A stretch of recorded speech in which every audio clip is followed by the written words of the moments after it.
Shutdown. The federal government has shut down. Here's what happened. Congress missed its funding deadline. Last night, Senate Democrats blocked a short-term, kick-the-can-down-the-road stopgap funding bill, and Republicans, who of course control the House and the Senate, they refused to concede on the Democrats' demand that they restore some cuts to health care. The result? A lapse in appropriations. Without appropriations, federal government can't do anything. Shutdown. That's the law.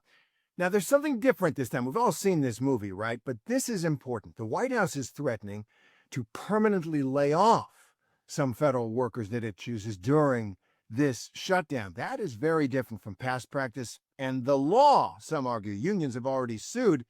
Usually, federal workers who during a shutdown, they are furloughed, and when they come back, they get back pay. The White House raising the stakes here, and that makes everything even harder. So, what's happening? Well, essential services continue. That's Medicare, that's Social Security, the military, air traffic controllers, that kind of thing.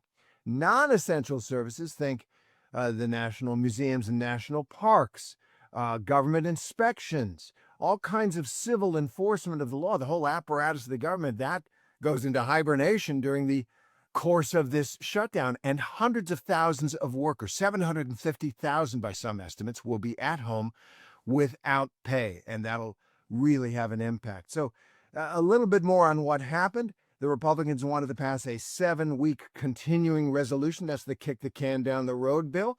The Democrats demanded that Republican cuts in that big, beautiful bill to Obamacare, to the Affordable Care Act, be restored because people who get their insurance through the Affordable Care Act could see premiums triple in the coming months. Democrats trying to fight for that. Republicans said no dice. You need 60 votes to get anything done in the Senate.